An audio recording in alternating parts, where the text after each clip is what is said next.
13 अप्रैल 1930 महाकौशल परिषद के राजनीतिक सम्मेलन की अध्यक्षता किसने की थी? जवाहरलाल नेहरू, पंडित रविशंकर शुक्ल, सेठ गोविंददास या डी इनमें से कोई नहीं।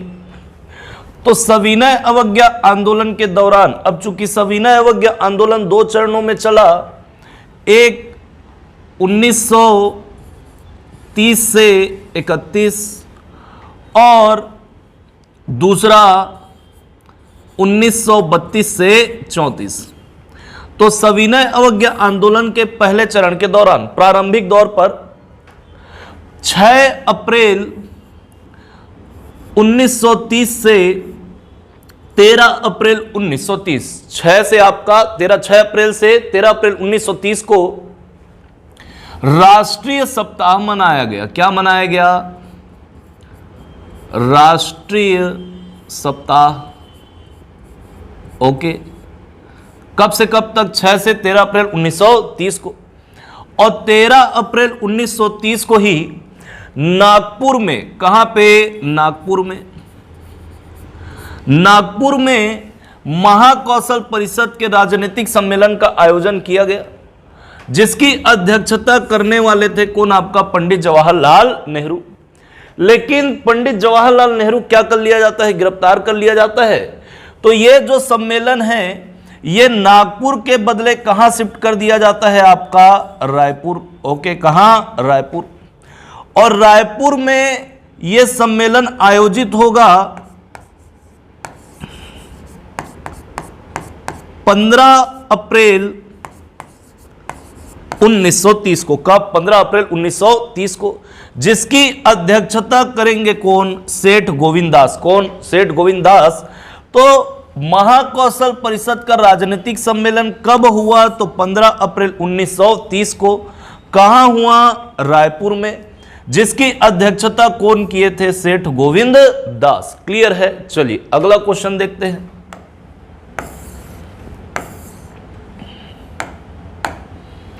सविनय अवज्ञा आंदोलन के दौरान धमतरी में सत्याग्रह आश्रम की स्थापना किसके द्वारा की गई? पंडित सुंदरलाल शर्मा, नथुजी जगताप, छोटेलाल श्रीवास्तव या नारायण राव मेघावाले। ओके, तो सविनय अवज्ञा आंदोलन का जब पहला चरण चलते रहता है उस समय सत्याग्रह आश्रम की स्थापना की जाएगी।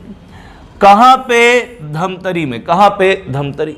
तो धमतरी में नथुजी जगताप के घर में सत्याग्रह आश्रम की स्थापना की गई। किसके द्वारा? तो पंडित सुंदरलाल शर्मा के द्वारा। क्लियर है? तो नथुजी जगताप के घर में धमतरी में पंडित सुंदरलाल शर्मा के द्वारा सत्याग्रह आश्रम की स्थापना की गई 1 मई 1930 को। कब? 1 मई 1930 को। क्लियर है? और सत्याग्रही को प्रशिक्षण देंगे। जो भी सत्याग्रही होंगे उसको यहां पे क्या किया जाएगा? प्रशिक्षण दिया जाएगा। तो प्रशिक्षण देने काम कौन करेंगे? पंडित सुंदरलाल शर्मा, नथुजी जगताप, छोटेलाल श्रीवास्तव, नारायण राव मेघावाले। और एक नाम और याद रखना, शोभाराम साहू। इन लोग क्या करेंगे? सत्याग्रहियों को प्रशिक्षण देंगे। जबकि स्थापना किसके द्वारा किया गया था? तो पंडित सुंदरलाल शर्मा। अब एक सत्याग्रह आश्रम की स्थापना पिछले वीडियो में बताया था असहयोग आंदोलन के दौरान। ओके, 7 फरवरी 1921 को रायपुर में उसकी भी स्थापना किसने की थी? पंडित सुंदरलाल शर्मा ने। ओके, चलिए अगला क्वेश्चन देखते हैं।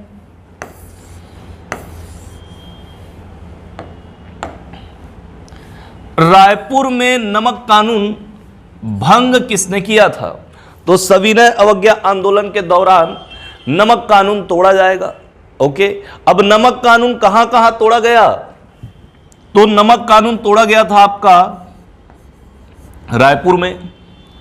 रायपुर के बाद आपका धमतरी में, धमतरी के बाद मुंगेली में। मुंगेली जिला उस समय क्या? बिलासपुर। ओके, तो रायपुर में नमक कानून तोड़ा गया ये अप्रैल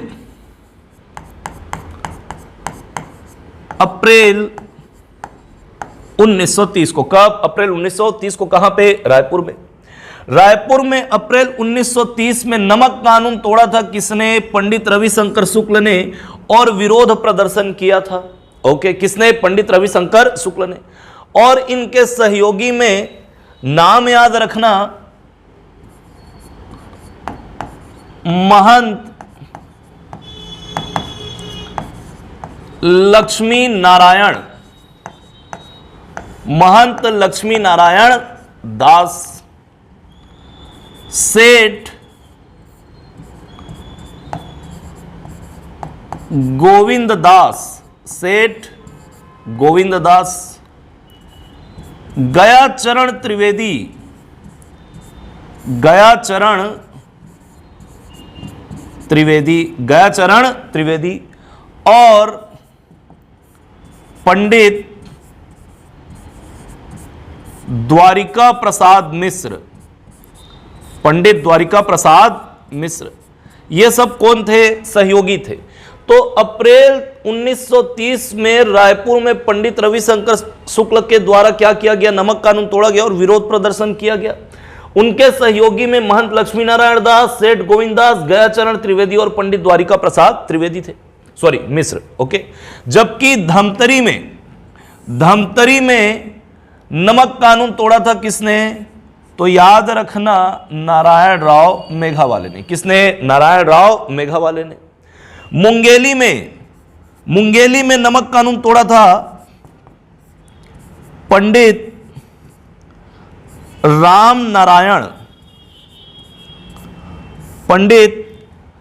नारायण तिवारी और कालीचरण शुक्ल,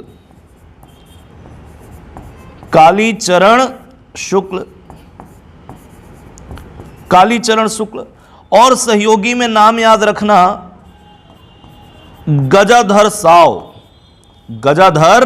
साव। एक कहां का? मुंगेली का। क्लियर है? तो रायपुर में नमक कानून किसने भंग किया था? पंडित रविशंकर शुक्ल ने। क्लियर है? नेक्स्ट क्वेश्चन देखते हैं। सविनय अवज्ञा आंदोलन के दौरान बिलासपुर के टाउन हॉल में किसने झंडा फहराया था? बैरिस्टर छेदीलाल, क्रांति कुमार भारती, बलदेव सतनामी डी, इनमें से कोई नहीं। तो सविनय अवज्ञा आंदोलन के दौरान बिलासपुर में टाउन हॉल में और शासकीय स्कूल में क्या करना था? झंडा फहराना था। बिलासपुर के टाउन हॉल में शासकीय स्कूल में झंडा फहराना था किनको? बैरिस्टर छेदीलाल को। लेकिन बैरिस्टर छेदीलाल से पहले ही 8 अगस्त 1930 को बिलासपुर के टाउन हॉल में क्रांति कुमार भारती ने क्या किया? झंडा फहरा दिया। तो 8 अगस्त 1930 को बिलासपुर के टाउन हॉल में क्रांति कुमार भारती ने क्या किया? झंडा फहराया। तो इसका आंसर क्या होगा? बी। और इसको क्या कर लिया गया? अंग्रेजों द्वारा गिरफ्तार कर लिया गया। 16 अगस्त 1930 को इसको क्या किया गया? रिहा किया गया। किसको? क्रांति कुमार भारती को। क्लियर है? तो इसका आंसर क्या होगा? क्रांति कुमार भारती, बी। चलिए अगला क्वेश्चन देखते हैं। यह क्या बोल रहा है? सविनय अवज्ञा आंदोलन के दौरान 5 पांडवों में भीम कौन थे? ओके, तो सविनय अवज्ञा आंदोलन चल रहा था, पहला चरण। तो हमारे यहां जैसे 5 पांडव महाभारत में पढ़े हम लोग, देखे हैं, तो 5 पांडवों की तरफ मिलकर जबरदस्त कार्य कर रहे थे। 5 हमारे यहां के कौन कार्यकर्ता, तो उनको 5 पांडवों की क्या दी गई? संज्ञा दी गई। क्लियर है? तो 5 पांडवों में एक कौन? युधिष्ठिर, भीम, अर्जुन, नकुल और सहदेव। कौन? सहदेव। तो युधिष्ठिर की संज्ञा दी गई किसको आपका? तो वामन राव लाखे। किसको? वामन राव लाखे को। क्लियर? भीम की संज्ञा दी गई किसको? महंत लक्ष्मी नारायण, महंत लक्ष्मी नारायण दास को। अर्जुन की संज्ञा दी गई किसको? ठाकुर प्यारेलाल को, किसको? ठाकुर प्यारेलाल। नकुल की संज्ञा मौलाना अब्दुल रऊफ, मौलाना अब्दुल रऊफ। और सहदेव की संज्ञा ये शिवदास डागा को, किसको? शिवदास डागा। तो यहां पे किसको पूछ रहा है? भीम की संज्ञा किसको दी गई? कौन थे भीम? तो याद रखना भीम में कौन है आपका? महंत लक्ष्मी नारायण दास। तो महंत लक्ष्मी नारायण दास, आंसर क्या होगा इसका? बी। क्लियर है? चलिए अगला क्वेश्चन देखते हैं।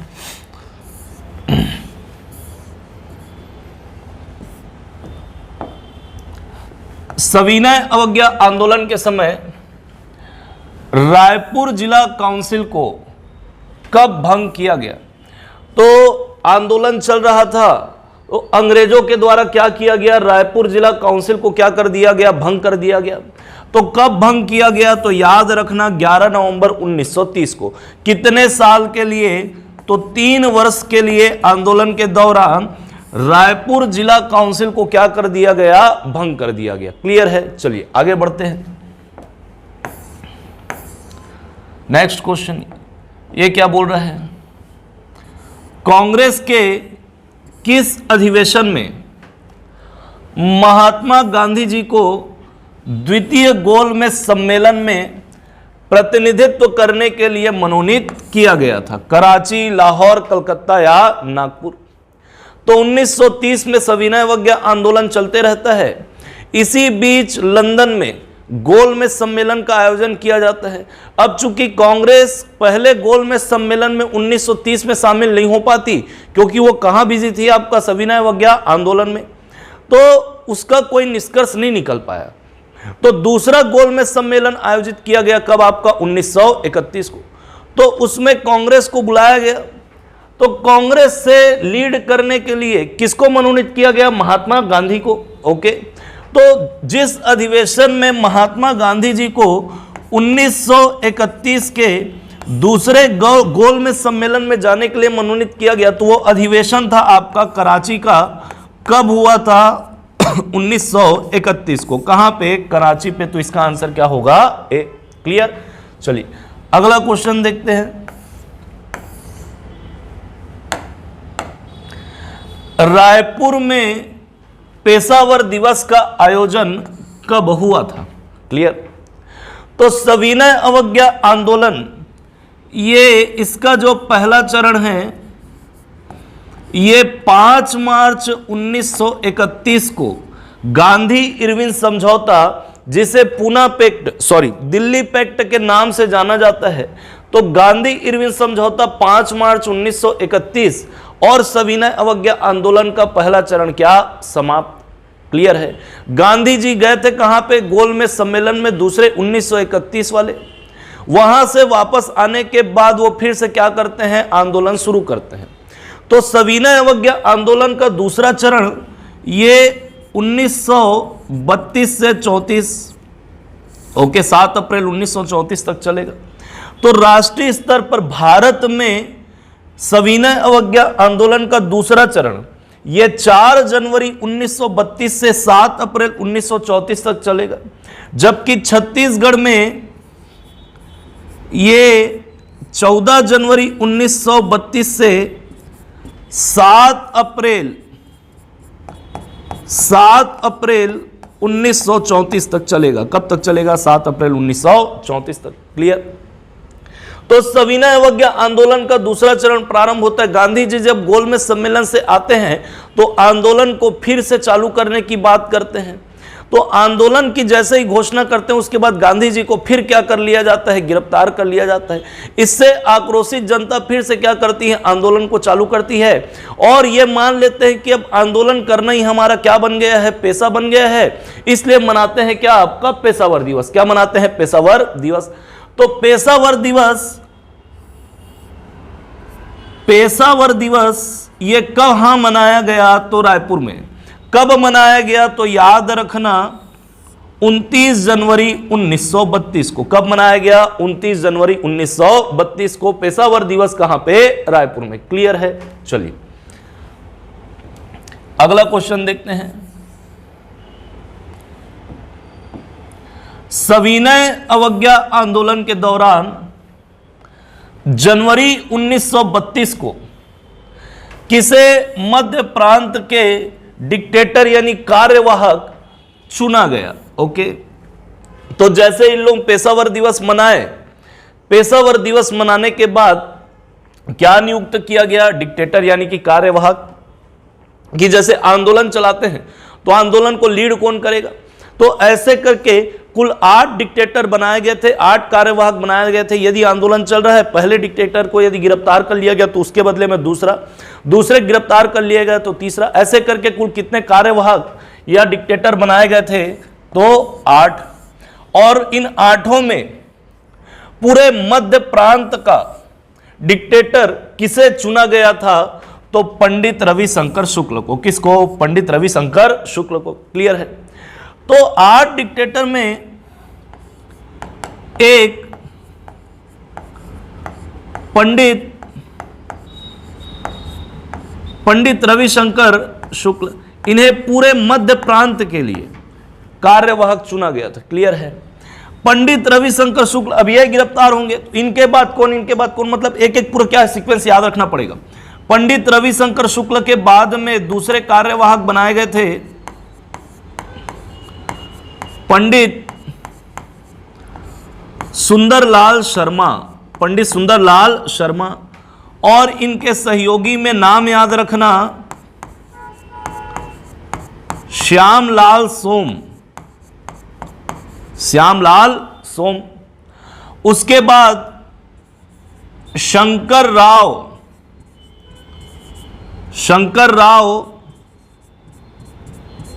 गनौद वाले, शंकर राव गनौद वाले के बाद में राधाबाई के सहयोगी में याद रखना रामाधार दुबे।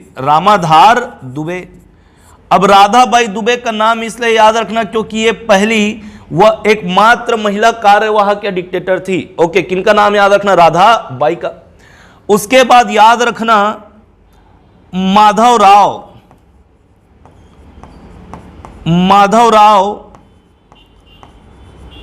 परघनिया। उसके बाद पंडित राम नारायण मिश्र। अब एक एक करके ये सब क्या होते जा रहे थे? गिरफ्तार होते जा रहे थे। तो पंडित राम नारायण मिश्र के बाद याद रखना नाम ब्रह्मदेव दुबे। अब ये सब एक एक करके गिरफ्तार होते जाते। जब ब्रह्मदेव दुबे ये जब आपका आंदोलन चालू करते हैं तो इनके गिरफ्तारी के विरोध में ये मनाते हैं क्या? आपका बंदी दिवस। क्या मनाते हैं? बंदी दिवस। तो बंदी दिवस ये मनाए 4 अगस्त 1932 को। कब मनाए? 4 अगस्त 1932। तो सविनय अवज्ञा आंदोलन के दूसरे चरण के दौरान बंदी दिवस कब मनाया गया? तो 4 अगस्त 1932 को। किसके द्वारा? तो ब्रह्मदेव दुबे के द्वारा। इनको भी बंदी बना लिया गया, यानी कि इनको भी गिरफ्तार कर लिया गया। इनके बाद कार्यवाहक लक्ष्मी नारायण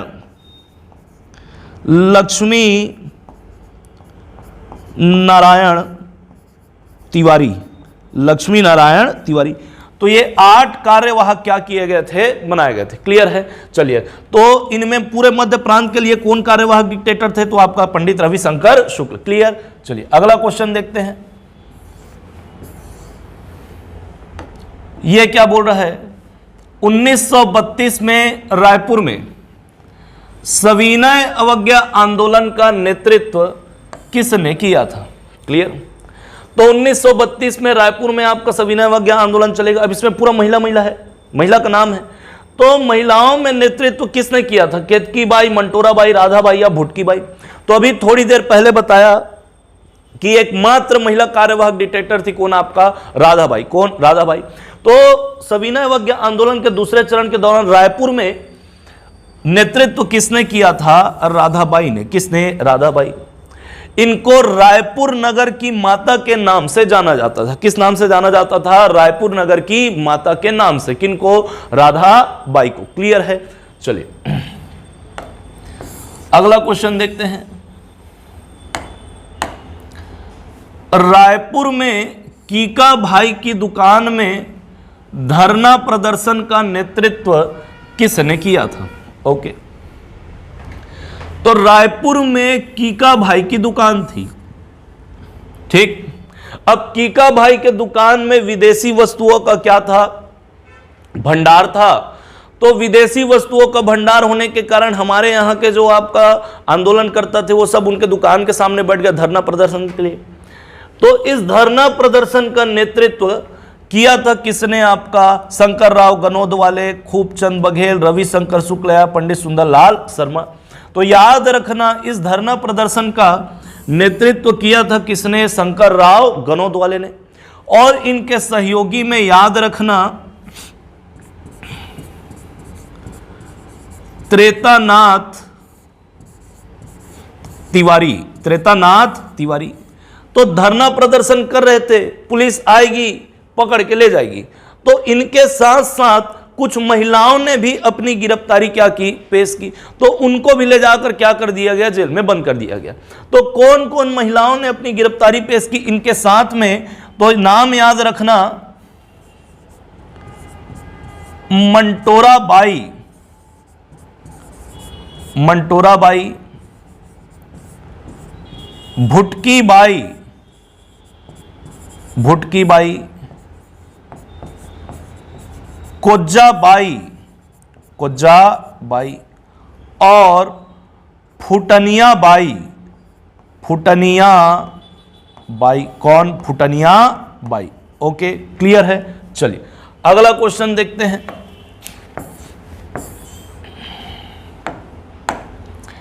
गांधी जी का छत्तीसगढ़ में दूसरी बार आने का उद्देश्य क्या था? सविनय अवज्ञा आंदोलन करना, महिला कल्याण या अछूतो उद्धार या डी इनमें से कोई नहीं। तो गांधी जी जब गए थे गोल में सम्मेलन में ना दूसरे 1931 में, तो वहां पे बाबा साहब ने पृथक निर्वाचन, दलितों के लिए भी पृथक निर्वाचन की मांग की। गांधी जी नहीं चाहते थे कि दलितों को क्या मिले? पृथक निर्वाचन का अधिकार मिले। इससे उनको लगा कि हिंदू आपस में क्या हो जाएंगे? टूट जाएंगे। तो वहां से वापस आने के बाद गांधी जी ने जब सविनय अवज्ञा आंदोलन का दूसरा चरण प्रारंभ किया तो उनका मेन फोकस किसमें था? आपका अछूतो उद्धार कार्यक्रम में। किसमें? अछूतो उद्धार कार्यक्रम में। तो पूरे जगह जगह घूमकर वो क्या करेंगे? अछूतो उद्धार कार्यक्रम चलाएंगे। हरिजन सभा को क्या करेंगे? संबोधित करेंगे। कौन? गांधी जी। क्लियर? तो उसी के लिए आए थे कहां पे? आपका छत्तीसगढ़। और जगह जगह घूमकर हरिजन सभा को संबोधित करेंगे और हरिजन फंड के लिए क्या करेंगे? पैसे एकत्रित करेंगे। ठीक है। तो गांधी जी का छत्तीसगढ़ में दूसरी बार आने का मेन मोटिव क्या था? आपका अछूतो उद्धार। पिछले वीडियो में बता चुका हूं कि गांधी जी जब यहां आएंगे, अछूतो उद्धार कार्यक्रम चलाएंगे, तो उनको पता चलेगा कि मेरे से पहले ही आपका यहां पे अछूतो उद्धार कार्यक्रम चला चुके हैं। कौन? पंडित सुंदरलाल शर्मा। 1925 में वो हरिजनों को लेकर रायपुर के धमतरी में, जिला गरियाबंद में, राजिम, पहले रायपुर में आता था, तो गरियाबंद में राजिम में राजीव लोचन मंदिर में हरिजनों को प्रवेश करवाए थे। कौन? आपका पंडित सुंदरलाल शर्मा। तो गांधी जी ने उनको अपना गुरु कहा। ओके, और पंडित सुंदरलाल शर्मा को छत्तीसगढ़ का गांधी के नाम से जाना जाता है। तो इसका आंसर क्या होगा? आपका सी। तो गांधी जी दूसरी बार छत्तीसगढ़ कब आए थे? तो 22 से 28 नवंबर 1933। उनके साथ कौन कौन थे?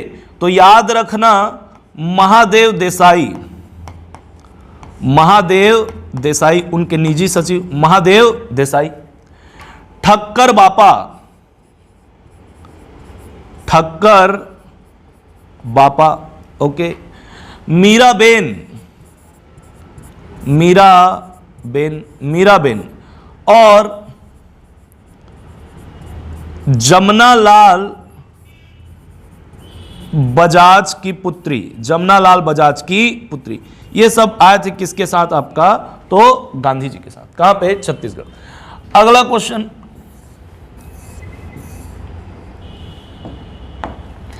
1933 में गांधी जी खादी या स्वदेशी प्रदर्शनी का उद्घाटन करने कहां गए थे? तो गांधी जी आते हैं छत्तीसगढ़ दूसरी बार, है ना, 22 से 28 नवंबर। तो पहुंचे कहां थे? आपका दुर्ग। कहां पहुंचे थे? दुर्ग। दुर्ग के बाद वो जाएंगे कहां? आपका रायपुर। रायपुर से जाएंगे कहां? धमतरी। और अंतिम में गए थे कहां पे? आपका बिलासपुर। क्लियर है? तो गांधी जी दुर्ग पहुंचे, उसके बाद कहां गए? आपका रायपुर। तो रायपुर में विक्टोरिया गार्डन,